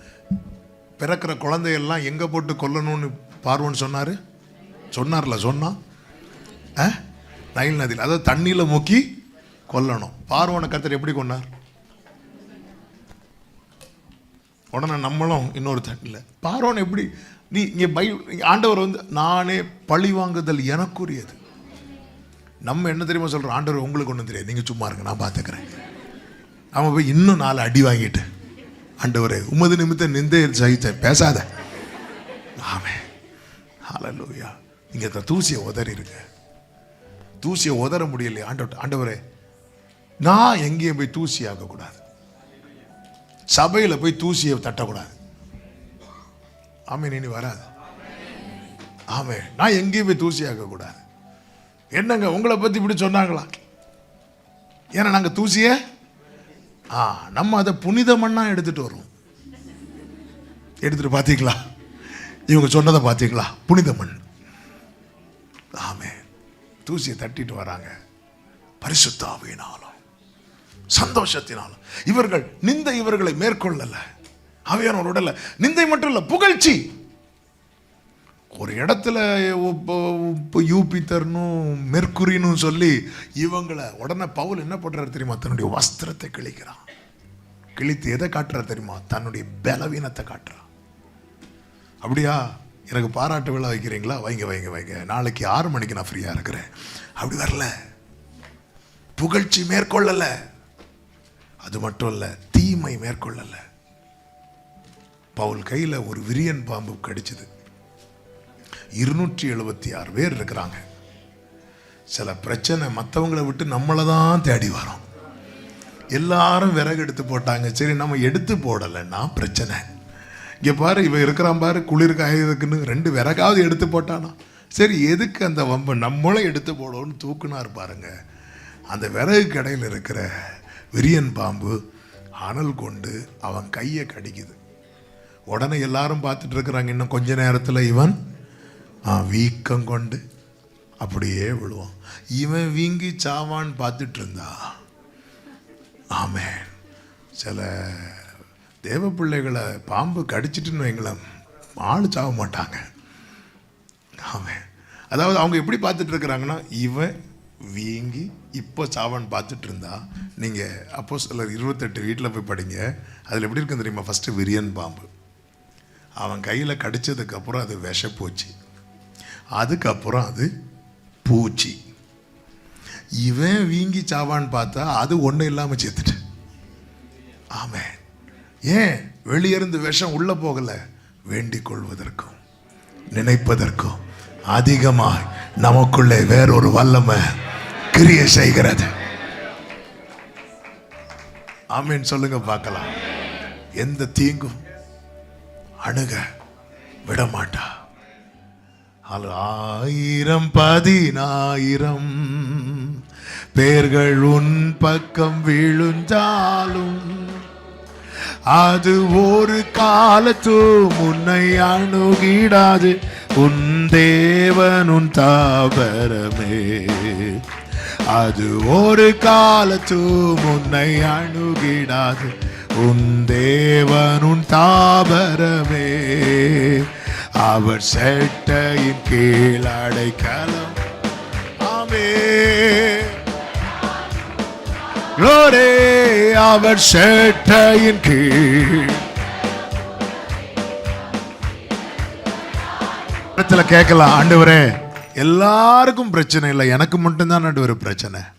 இந்த பாம்பு வேற யாரையாவது 4 பேரை கடிச்சு என்ன கடிச்சிருந்தா அது ஒரு தப்பாக எடுத்திருக்க மாட்டாங்க. எல்லாருக்கும் கோவிட் வந்ததுனால என்னை யாரும் தப்பாக பார்க்கல.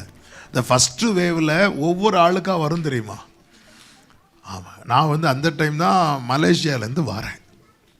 மலேசியாவிலேருந்து கொச்சின் ஏர்போர்ட்டில் இறங்கி அங்கே ஒரு ஷூட்டிங் முடிச்சுட்டு திருப்பி ஊருக்கு வரேன். கொச்சின் ஏர்போர்ட்டில் இறங்கினதுமே மேலேருந்து கீழே வர செக் பண்ணுறாங்க. என்ன புரியவே இல்லை. நமக்கு டேவிட்டை மட்டும்தான் தெரியும், கோவிட்லாம் தெரியாதப்போ. நேராக விட்டாச்சு, அட்ரஸ் வாங்கியாச்சு, ஒன்றும் இல்லை. வீட்டுக்கு வந்தாச்சு. வீட்டுக்கு 2 நாளில் ஃப்ரெண்டில் ஒரு ஸ்டிக்கரை கொண்டு ஒட்டிட்டான். அந்த ஸ்டிக்கரை பார்த்துட்டு அந்த தெருவில் ஒரு பாட்டிமா உண்டு, எங்கள் சர்ச்சுக்கு தான் வருவாங்க, இப்படி தான் நடப்பாங்க. அந்த ஸ்டிக்கரை பார்த்ததும் எடுத்தாங்க ஒரு ஓட்டம். நான் பாட்டி நில்லுங்க. அவங்க என்ன நினைச்சாங்கன்னா ஸ்டிக்கரில் தான் அந்த கோவிட் இருக்கு, கிட்ட போனால் அது கடிச்சிரோன்னு. சில நேரத்தில் ஆண்டவரே எனக்கு மட்டும் ஸ்டிக்கரை ஒட்டிட்டாங்களே ஆண்டவரே, வெளியே போக முடியாது, மாறிட்டு பண்ணிட்டே இருப்பாங்க. மீதி எல்லாரும் வெளியே போயிட்டு வருவாங்க. நீ அதை காண்பாய் புசிக்க மாட்டாய் மாதிரி நம்ம வீட்டில் நமக்கு அதாவது யூரோக்ளித்தான் காற்றடித்த போது எல்லாருக்கும் பிரச்சனை. யாரும் மாறி என்ன பண்ணல, குற்றம் சாட்டல. ஆனால் இங்கே பவுலை மட்டும் பாம்பு கடிச்சதும் எல்லாரும் நீதிமான்கள் ஆயிட்டாங்க. இவன் தான் ஏதாவது தப்பு பண்ணிட்டு வந்திருப்பான், நம்மளும் விறகெடுத்து போட்டோம். ஆனால் பவுல் அதை மைண்ட் பண்ணவே இல்லை. ஏன்னா அவர் தூசியை தட்டி விட்டுட்டு போகிற பார்ட்டி இல்லை.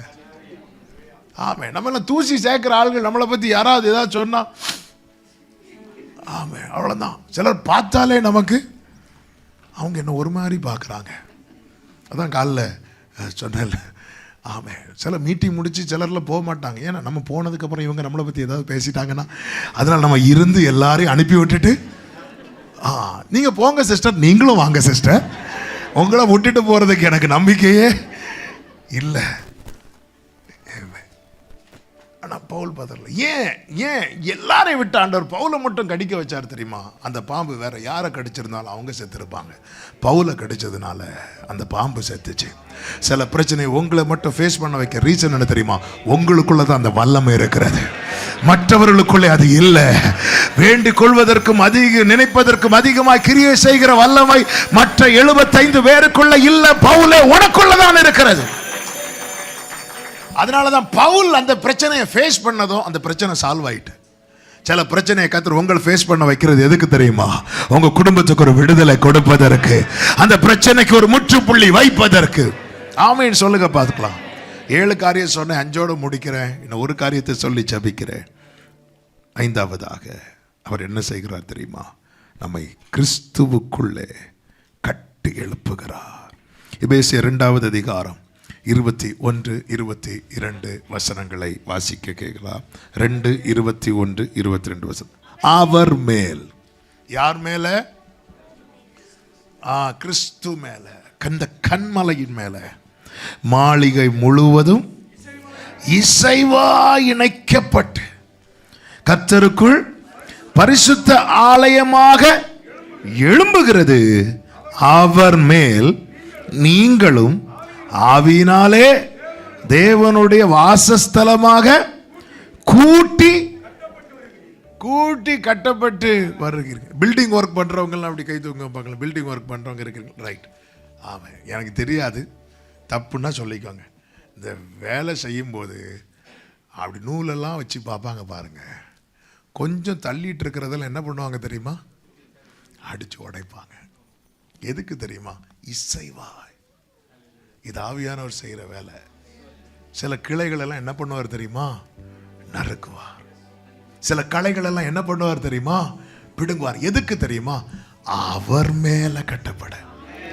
அவர் மேல கட்டப்படுறது தான் இயேசு சொல்லுவார், நான் சொல்லிய இந்த வார்த்தைகளை கேட்டு இவைகளின்படி செய்கிறவன் எவனோ அவன் கன்மலை மேல் ஆழமாய் தோண்டி அஸ்திபாரம் போட்டு கட்டப்பட்ட வீட்டுக்கு ஒப்பாயிருக்கிறான்.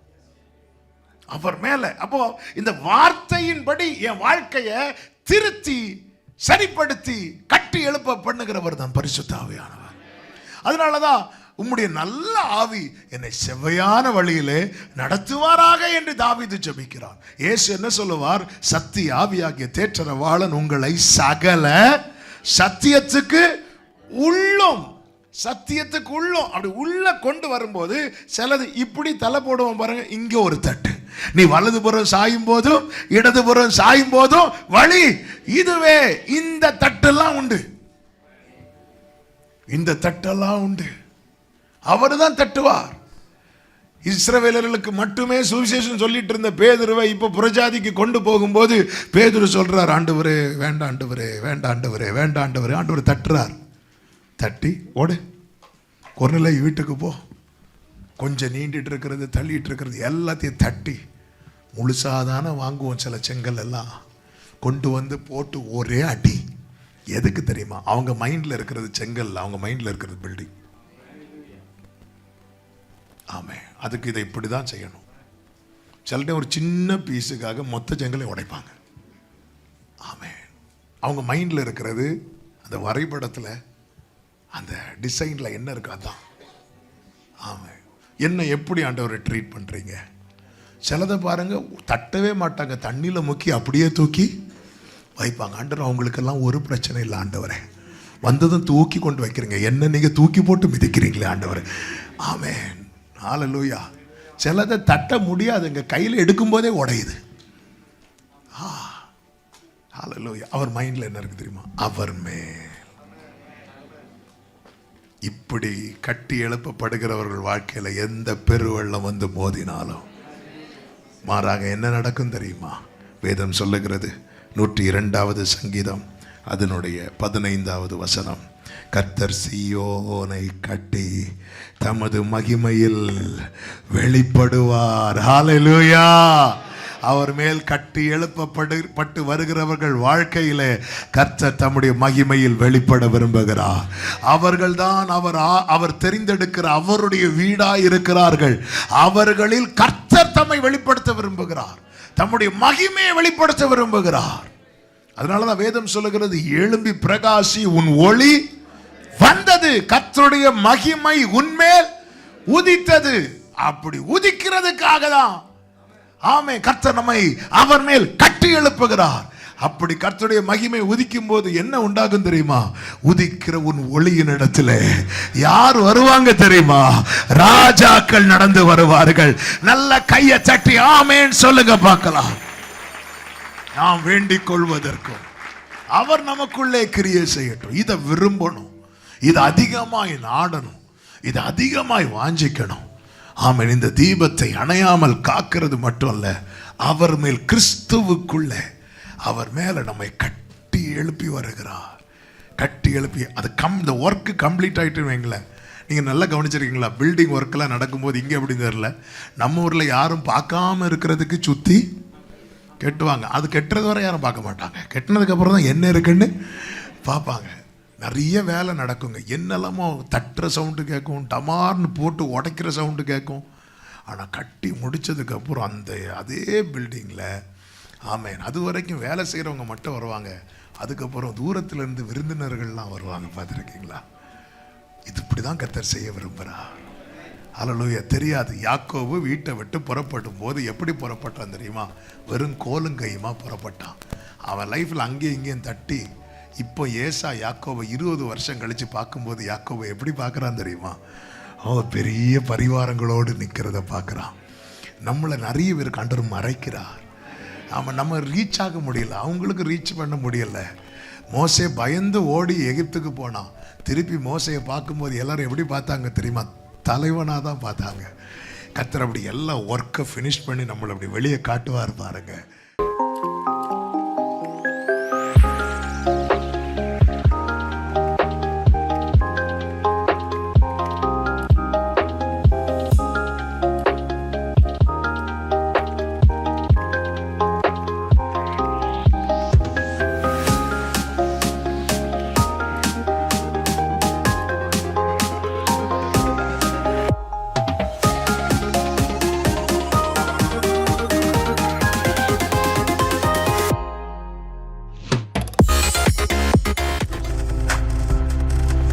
நீங்கள் பார்த்து கொண்டிருப்பது உங்கள் ஜாய் டிவி. உங்கள் துக்கம் சந்தோஷமாய் மாறும்.